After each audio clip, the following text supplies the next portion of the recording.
Buenas tardes.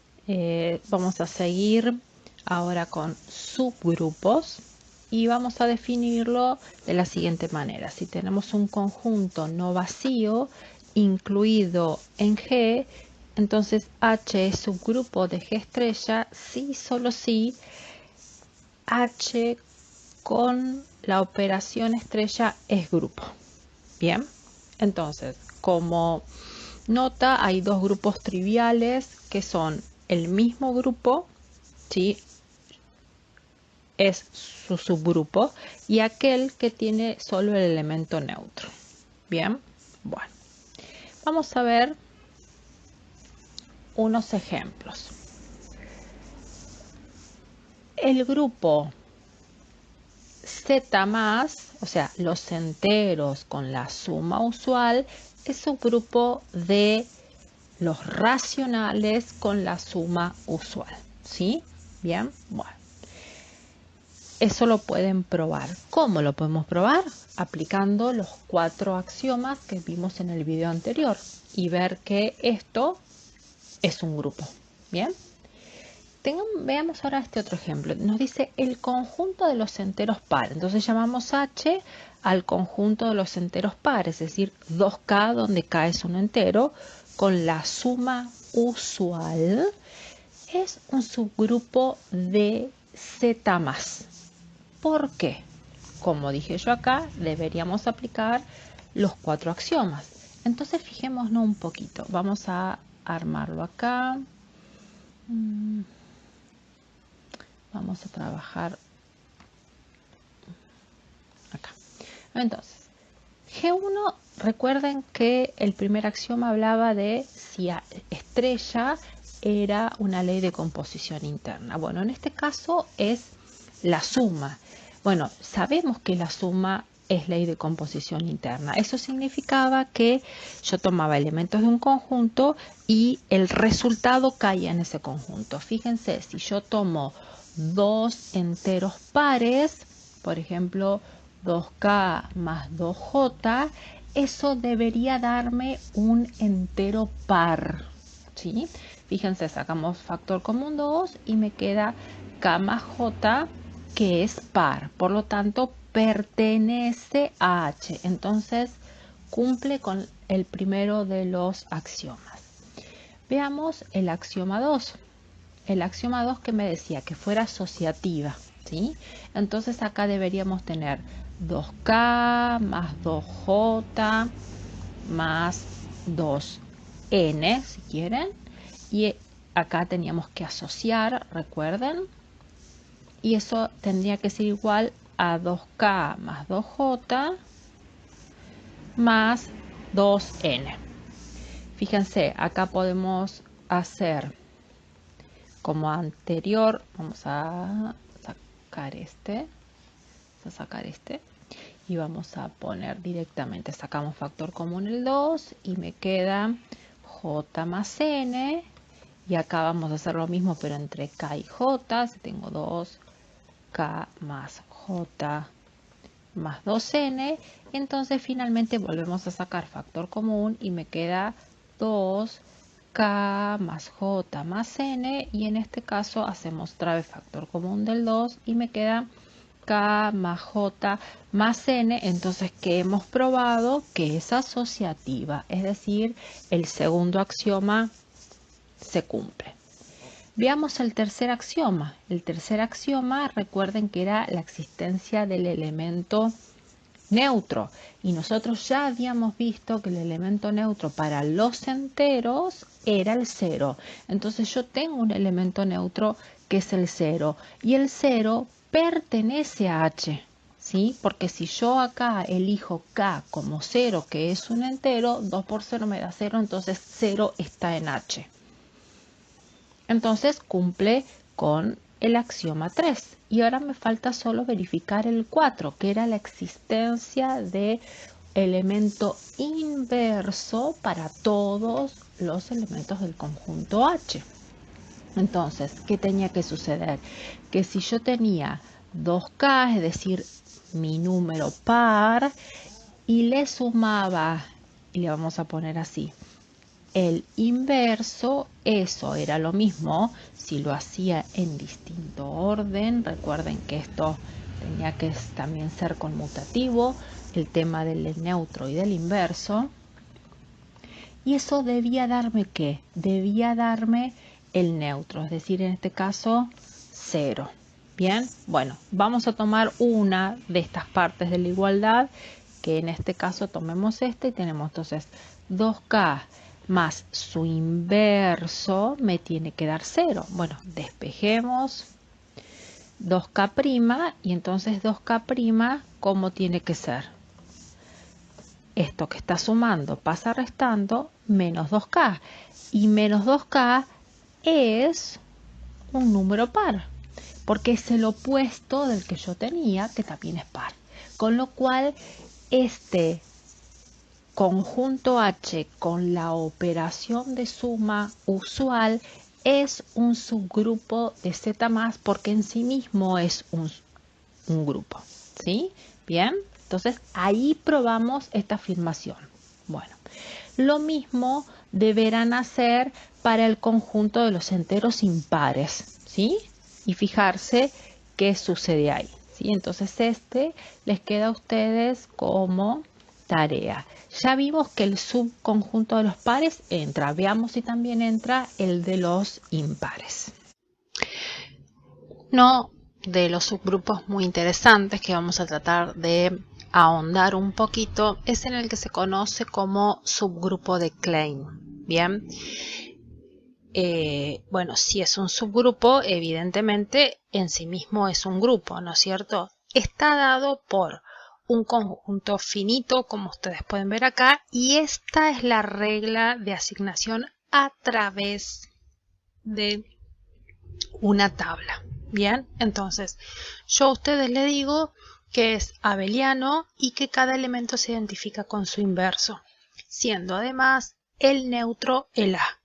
Eso yo se los cuento, pero ustedes lo van a tener que probar como tarea. También les digo que se pueden encontrar dentro de este subgrupo otros subgrupos. Por ejemplo, yo les doy este subconjunto H de los elementos A y B, del cual afirmo que es un subgrupo del conjunto A con la operación designada en la tabla. Ustedes van a tener que probar eso. Bien. Pero en cambio, si yo tomo otro subconjunto, que en este caso lo voy a llamar H1, donde en vez de tener estos dos elementos, tengo estos tres elementos de A, ahí afirmo y muestro que no es un subgrupo. ¿Cómo lo muestro? A través de un contraejemplo.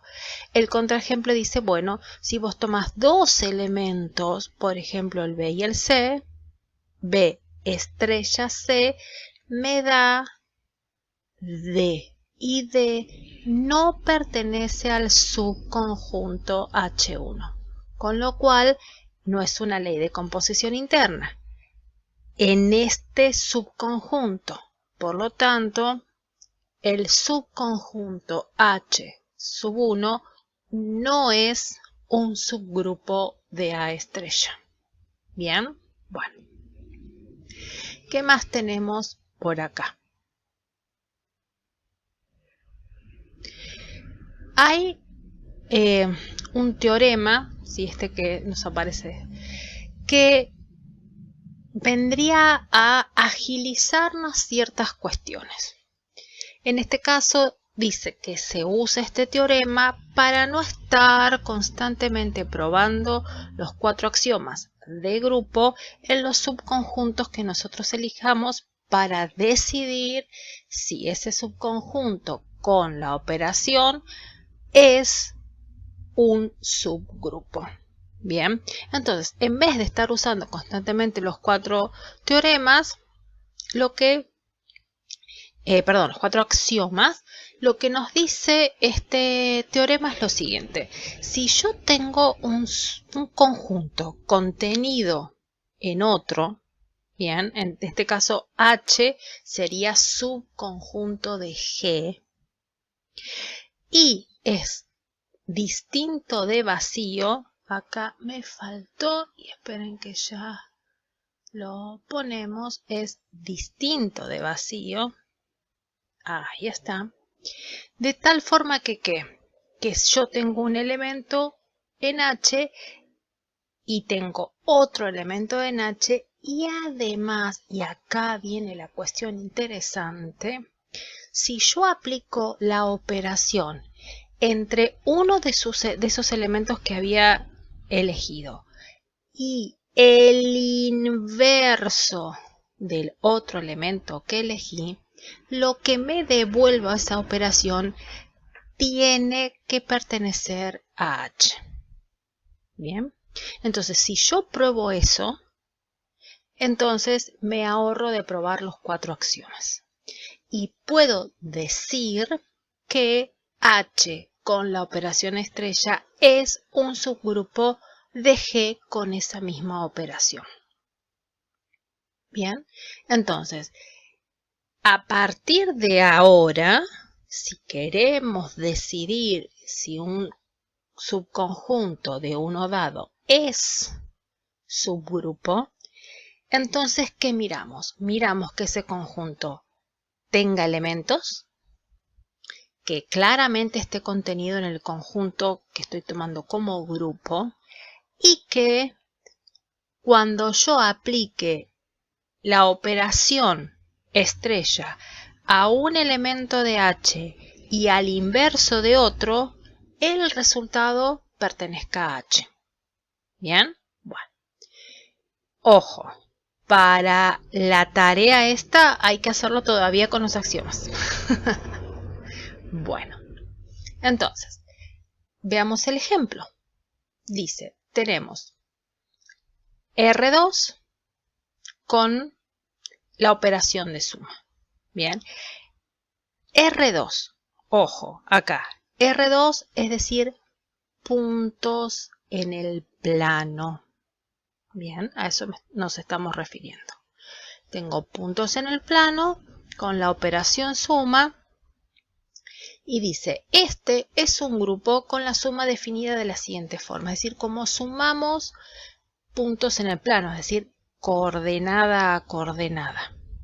Bien, bueno, eso por un lado, que sería muy, pero muy interesante que esto pudiéramos probar que sea realmente un grupo. Bien, esto habría que probarlo, ¿sí? También, probar. Ay.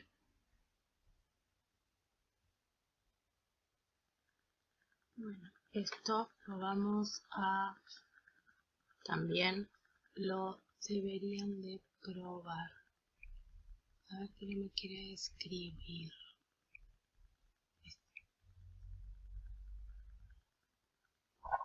Bueno, entonces probemos, vamos a probar esto, o sea, ustedes lo van a probar.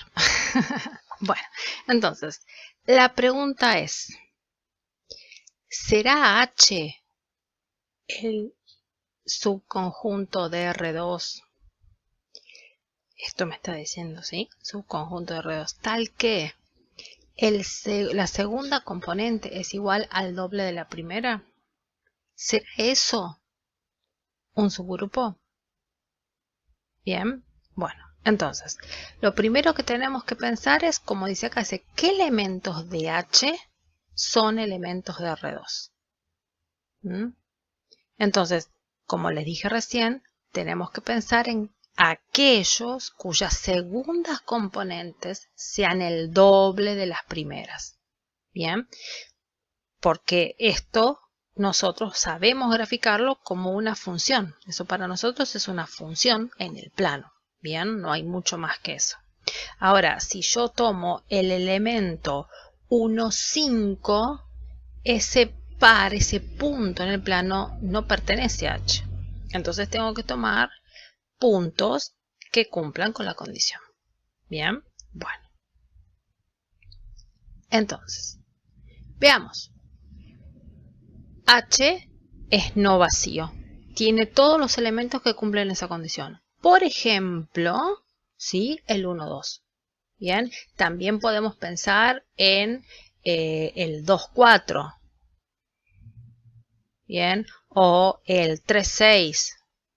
Y así, o el -1, -2. Bien, todos esos son elementos de H. En principio, si le pido que sea no vacío, al menos tengo que dar un elemento de ese subconjunto. Por definición, H está comprendido en G. G es R2, es el plano cartesiano. ¿Por qué acá me lo está diciendo? Esa es la definición de H. Bien, H son los pares ordenados que pertenecen al R2 que cumplen con esta condición. Bien, entonces, ahora tenemos que elegir dos elementos de H y ver que uno con la operación y el inverso de otro pertenezcan a H. Ojo, porque acá los elementos son pares ordenados, ¿sí? Los elementos son pares ordenados. Bien, entonces es por eso que tomamos un elemento, el par ordenado AB, y tomamos otro elemento, el par ordenado CD. Bien, bueno, entonces, ¿qué es lo que debemos probar? Según lo que me dice este teorema, que si yo agarro uno de los elementos, en este caso AB, y hago la operación, ¿sí? Que la primera pregunta es, ¿qué operación? Volvamos, la operación suma. Porque este es el grupo al que yo estoy supeditada para ver si H es o no un subgrupo. Bien, entonces la operación suma, definida de esta manera. Muy bien, entonces estamos acá y lo que yo tengo que hacer es tomar un elemento y sumar con el inverso del otro. Bueno, pero el inverso del otro, ¿sí? En R, son los opuestos, en el sentido de, en la suma, el inverso de C es menos C y el inverso de D es menos D. Y ver que toda esta operación también pertenece a H. ¿Qué significa que también pertenezca a H? Que el resultado me va a dar en la componente de Y sea el doble de la componente de X. Es así de sencillo. Bueno, entonces, veamos por un lado, pensando en la definición de H, el par ordenado AB, por la definición de H, que cumple la condición de que el segundo es el doble del primero, me dice que B es igual a 2 veces A. Lo mismo va a suceder con CD. El segundo es el doble del primero. Bien, entonces, si yo, en este caso, ¿por qué voy a restar? Yo tendría que haber sumado, pero ¿por qué voy a restar? Porque pienso en estas operaciones acá. Si yo hago A menos C, vamos a ponerla de esta manera. Esto es A menos C, B menos D. ¿Sí? Ese es el resultado. Entonces, eso es lo que estoy mirando.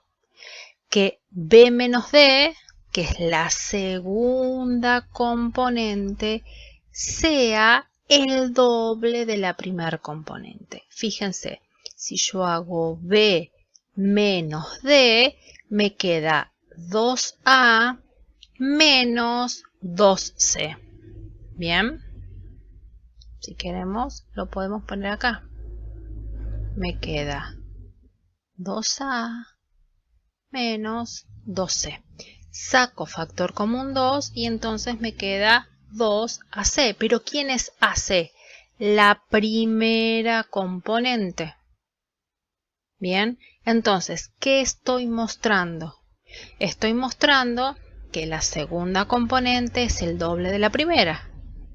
Por lo tanto, esa característica es de H, es decir, ese elemento pertenece a H, que es el tercero de las condiciones de mi teorema. Bien, con esto concluimos que H con la suma es un subgrupo de R2 con la suma. Este ejemplo hay que pensarlo, volverlo a hacer, tratarlo de hacer solo, ¿sí? Y después seguir adelante. La última tarea para aquellos que trabajen con matrices, se me ha ido el nombre, trabajen con matrices, vamos a pensar en esto. Pensar que esto es un grupo abeliano y que esto es un subgrupo. ¿Bien? Bueno, hasta acá llegamos entonces con este tema. Mucha tarea en este video.